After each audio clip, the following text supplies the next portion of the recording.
Mount Gox एक time पे दुनिया की सबसे बड़ी बिटकॉइन एक्सचेंज थी।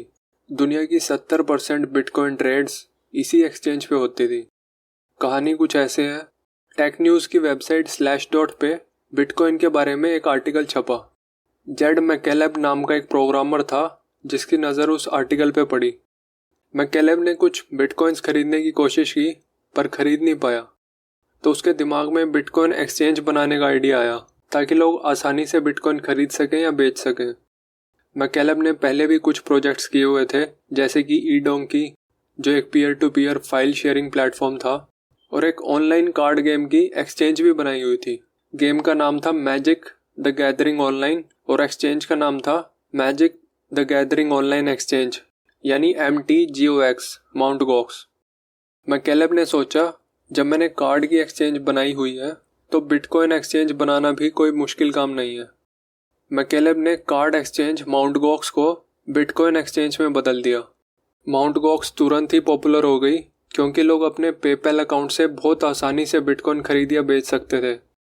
मैकेलेब ने किसी वकील वगैरह से कोई सलाह नहीं ली थी एक्सचेंज बनाने से पहले, जबकि वो लोगों का एक्चुअल पैसा रिसीव कर रहा था, उनके लिए उनका पैसा होल्ड कर रहा था, और कोई इंश्योरेंस नहीं था, कोई रजिस्ट्रेशन नहीं कराई थी और कोई रेगुलेट नहीं कर रहा था। धीरे धीरे मैकेलेब की परेशानी बढ़ने लगी क्योंकि हैकर बार बार अटैक कर रहे थे एक्सचेंज पे, क्योंकि ये कोई कार्ड एक्सचेंज नहीं थी, एक्चुअल पैसा पड़ा हुआ था एक्सचेंज पे। मैकेलेब की मुलाकात मार्क कार्पेलेस नाम के एक फ्रेंच बंदे से हुई जो एक वेब डेवलपर था। मार्क को जापानीज एनिमे का बहुत शौक था, इतना शौक था कि वो जापान में जाके सेटल हो गया था, टोक्यो में। तो फरवरी 2011 में मैकेलेब ने माउंट गॉक्स से अपना पीछा छुड़ाने के लिए उसे मार्क को बेच दिया। डील के कॉन्ट्रैक्ट में मैकेलेब ने लिखवा रखा था कि सेलर को नहीं पता कि माउंट गॉक्स किसी भी कंट्री के रूल फॉलो कर रही है या नहीं, और बायर इस बात से सहमत है कि अगर फ्यूचर में कभी माउंट गॉक्स के खिलाफ लीगल कार्रवाई होती है तो सेलर उसके लिए रिस्पॉन्सिबल नहीं ठहराया जाएगा। खरीदने के 2 महीने बाद ही मार्क ने देखा 80,000 बिटकॉइन गायब हैं। उसने मैकेलेब से पूछा तो मैकेलेब बोला, एक्सचेंज के पैसे से और खरीद ले या माइन कर ले, बट ये नहीं बताया कि वो कहाँ गए। फिर 2011 से 2013 के बीच माउंट गॉक्स से धीरे धीरे करके और बिटकॉइंस चोरी होने लगे, और इसी दौरान बिटकॉइन की पॉपुलैरिटी बढ़ी, माउंट गॉक्स पे ट्रेडिंग बढ़ी। 2013 में माउंट गॉक्स अपने पीक पे थी, वर्ल्ड की 70% ट्रेडिंग उसी पे हो रही थी। फरवरी 2014 तक 8.5 लाख बिटकॉइंस चोरी हो चुके थे। 7.5 लाख माउंट गॉक्स के कस्टमर्स के और 1 लाख माउंट गॉक्स के खुद के। उसी टाइम माउंट गॉक्स ने बिटकॉइन विड्रॉल बिल्कुल बंद कर दिए और बोला कि कोई टेक्निकल प्रॉब्लम चल रही है। फिर 2 हफ्ते बाद सारी ट्रेडिंग भी बंद कर दी और उनकी वेबसाइट भी ऑफलाइन हो गई। कुछ दिन बाद माउंट गॉक्स ने खुद को बैंकरप्ट डिक्लेयर कर दिया। मार्क पे जापान में लीगल कार्रवाई चल रही है। मैकेलेब जिसने मार्क को माउंट गॉक्स बेची थी मस्त बच गया। मैकेलेब ही है वो बंदा जिसने रिप्पल और स्टेलर नेटवर्क बनाया है। जेड मैकेलेब ने अपनी लिंक्डइन प्रोफाइल पे स्टेलर, रिप्पल से लेके ईडोंकी तक सब लिखा हुआ है, पर माउंट गॉक्स का कहीं जिक्र नहीं किया हुआ। हैक पे वापस चलते हैं तो 8.5 लाख बिटकॉइन चोरी कैसे हो गए। कोई भी एक्सचेंज अपने कस्टमर्स के बिटकॉइंस वॉलेट्स में रखती है। एक्चुअली बिटकॉइंस नहीं होते वॉलेट में प्राइवेट की स्टोर होती है जिससे बिटकॉइन का एक्सेस मिलता है। माउंट गॉक्स ने अपने वॉलेट्स की प्राइवेट कीज एक wallet.dat फाइल में रखी हुई थी। हैकर ने या माउंट गॉक्स के ही किसी एम्प्लॉय ने वो फाइल कॉपी कर ली।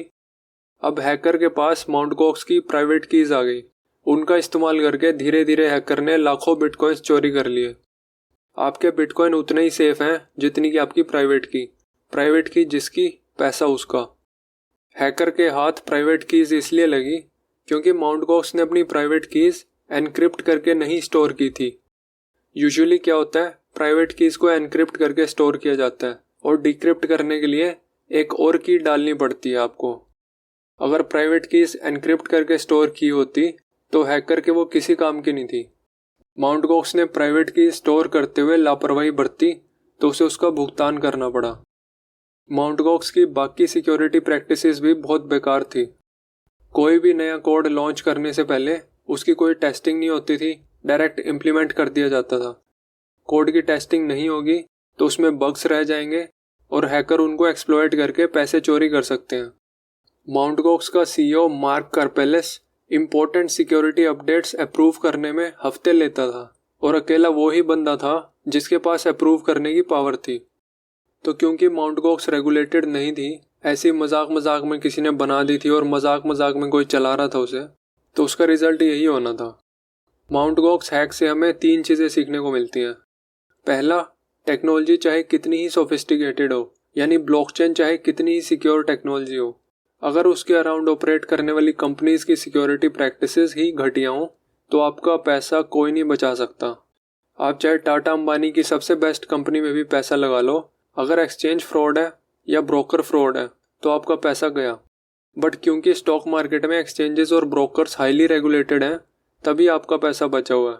क्रिप्टो वर्ल्ड में फ़िलहाल रेगुलेशन नहीं है। दूसरा, किसी भी एक्सचेंज के थ्रू क्रिप्टो करेंसीज खरीदने से पहले उस एक्सचेंज के बारे में अच्छे से जान लें, उसकी सिक्योरिटी प्रैक्टिसेस चेक कर लें। तीसरा, चाहे एक्सचेंज कितनी सेफ हो, कितनी ही बेस्ट सिक्योरिटी प्रैक्टिसेस फॉलो करती हो, तब भी एक्सचेंज के वॉलेट में ज़्यादा बिटकॉइंस ना छोड़ो, कोल्ड स्टोरेज में ट्रांसफ़र कर दो उन्हें, ताकि कोई हैकर आपकी प्राइवेट कीज़ तक ना पहुंच पाए। कोल्ड स्टोरेज क्या होता है ये अगली किसी वीडियो में बताऊंगा।